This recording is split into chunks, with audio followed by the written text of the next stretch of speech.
বোরহানুদ্দিনে বসত ঘরে প্রবেশ করে ট্রাক চালক খোকনকে কুপিয়েছে দুর্বৃত্তরা। বড়মানিকা ইউনিয়নের ৩ নং ওয়ার্ডের মৃত সাদেকের ছেলে খোকনকে কুপিয়ে জখম করেছে দুর্বৃত্তরা। তবে স্থানীয়রা জানান, জমিনে বিরোধের জেরে এমন ঘটনা ঘটতে পারে। আরে আমার বাইরে কেমনে কি করলো, আমার বাইরে গার পা কোপ দিছে, আমার বাইরে একজনে এনো কোপাইছে, ও না আমার বাইরে রে দরিয়া ভিডায় মারে। আরে বাবা রে, আরে ভাই কি করলো, ভাই কি অপরাধ করতে, ভাই ট্যাঙ্ক দিয়ে কত ও ভাই রে, ও ভাই, ও ভাই ওডিন অ্যাক্সিডেন্ট নিয়ে আমার ভাই কি অপরাধ করছে, কুবের লগে মাটি গুলি সব উড়িয়ে লাইছে, আসতে কোনো কূপ দিছে।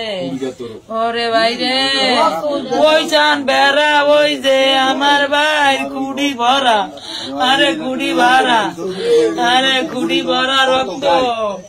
ওরে ভাই রে, ওই চান কুড়ি ভরা রক্ত, আমার ভাই রক্ত, ওরে রক্ত রে, আরে ভাই রে। শনিবার গভীর রাতে খোকনের বসত ঘরে প্রবেশ করে দুর্বৃত্তরা। এ সময় খোকনকে কুপিয়ে জখম করলেও তার স্ত্রীকে পিটে আহত করা হয়, এমনটি জানান স্থানীয়রা। ওই আমার বাইক না, এক বাড়িতে থাকে, ওর 2 ভাই থাকে অন্য জায়গায়, ওই বাড়িতে থাকে, মানে আশেপাশে মনে করেন একটু জায়গা জমি নিয়ে একটু পারিবারিক সমস্যা আছে।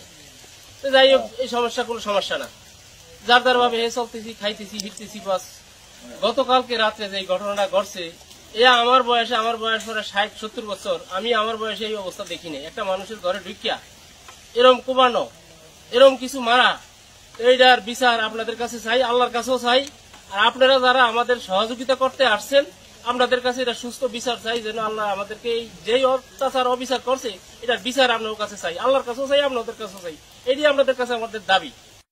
আমার বাইরে অচল করিয়া এরপরে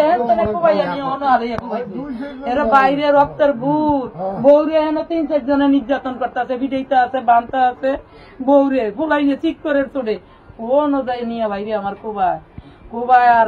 কুবায় আর ইয়া করে আমার বাইরে কথা কইতে দেন, আমার বাইরে মারিয়া লাই, আমার বাইরে এর পাশের বাড়ির ওই যে ওই আমার বন্ধুতে আইয়া দেখতে জানলা দিয়ে দেয় এরম করিয়া কুবায় মতন এয়ারেও তাউলিয়া কুবা দেয় জানলা দিয়া। এর ভিতরে আইতে শুনতেছি যে ওরে বলা নিয়ে দিতেছে, ওর অবস্থা খুবই খারাপ। আমি ওখান থেকে বলা চলে গেলাম, যা ওই জায়গায় অবস্থান দেখলাম, আমি 17টা কুবের আমি পাইছি, স্পট পাইছি 17টা। এর ভিতরে ফুসফুসের ভিতরে যেটা লাগছে এটার জন্যই তারা বরিশাল পাঠানো হয়েছে। এখন নিউজ চ্যানেল বরিশাল রাখবো না, তারা বলা কি ঢাকাতে পাঠাইবো। আমি দেখিনি এরকম কোন ইতিহাস মাধ্যম, ওই কেন এটার এই বিচার চাই। যদি ওই দেশে যদি অনিরাপত্তা না থাকে বাড়িতে, তাহলে অনিরাপত্তাটা কোথায়? আমরা এই সবাই দেশে বেড়াইতে পাই, আমরা হলাম এখানকার মেহমান, গাড়ির ব্যবসা করে, ও এখানে বাড়িতে ওরে কুবে মারিয়া লিখতে হইব, তোরা তো পারতো, কত পারতো। আওয়াজ শুনে আমি দৌড়িয়ে গেলাম, আমি তো মনে করছিলাম যে ওরা বাড়িতে কোনো গেম রয়েছে।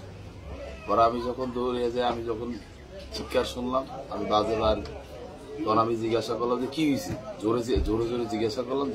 করার বললো যে আপনার বাবারে বাড়িয়া ফেলাইতেছে, তাড়াতাড়ি চিৎকার দিতেছে ওর বউ। তখন আমি দৌড়িয়ে যাই, জানলা দিয়ে ফাঁক দিয়ে তাকাইতে আমার খুব মারছে মতন আমি নিচে বইরে গেছি, আমার খুব লাগে নাই। আমি মানুষজন চিল্লাইছি, মানুষজন আসতে একটু লেট হয়েছে, এর ভিতরে আমার পাল্টা আবার ধরেছে। হামলাকারীর বিচার দাবি করছেন স্থানীয়রা।